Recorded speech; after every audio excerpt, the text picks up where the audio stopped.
China was once home to one of the world's 4 ancient civilizations. It is also where around a fourth of the world's population live. In 2012, in China, there were around 99,000 new cases of cervical cancer and around 30,500 died from the disease. Faced with such high numbers, an urgent search to find a suitable national cervical cancer screening strategy began. On May 21, 2015, more than 200 experts, including gynecologists, pathologists, and epidemiologists, set up the Chinese Society for Colposcopy and Cervical Pathology, that's also known as the CSCCP. This is a high-level, interdisciplinary organization.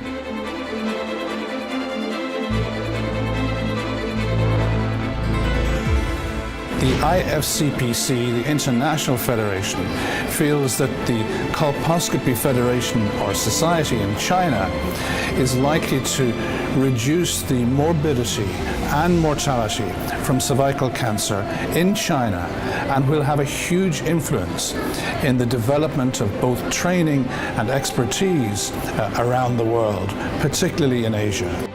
And therefore my advice to this new society is to involve the colposcopists throughout China to ensure that they're able to provide a good quality training system and to be able to audit the clinical performance and the impact on disease to benefit all the women in China.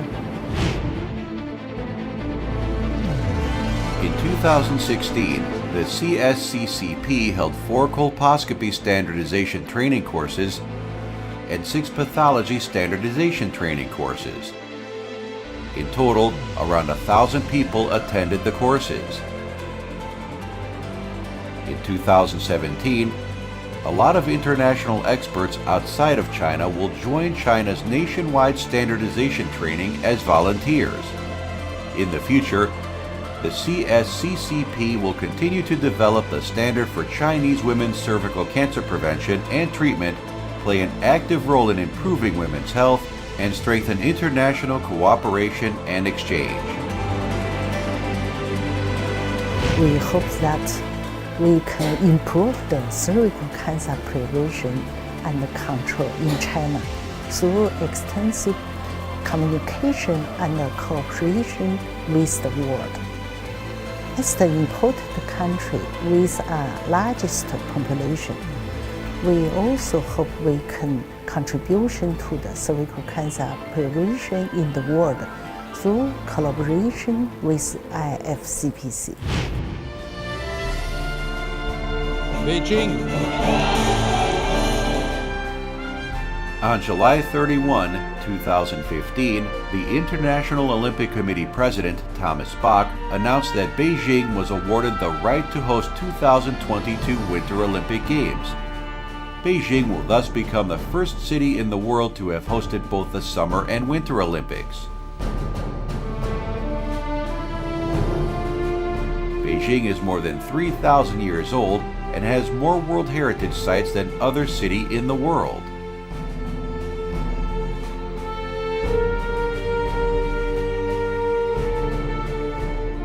Beijing has been the capital across 6 dynasties. It boasts unique dishes from the royal courts and courts of officials, as well as many well-known traditional snacks.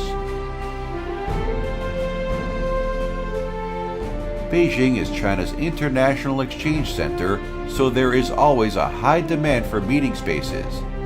International hotels can provide a variety of room services, as well as banquet rooms and conference rooms for group bookings.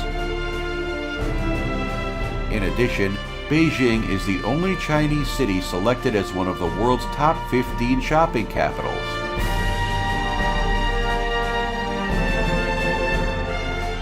Beijing has a large and sophisticated road and subway network. The subway is also cheap, so many choose to use it to reach popular tourist sites. Beijing is also a transport hub of highways, railways, and air traffic, and from it, you can quickly and conveniently reach almost any other city in China.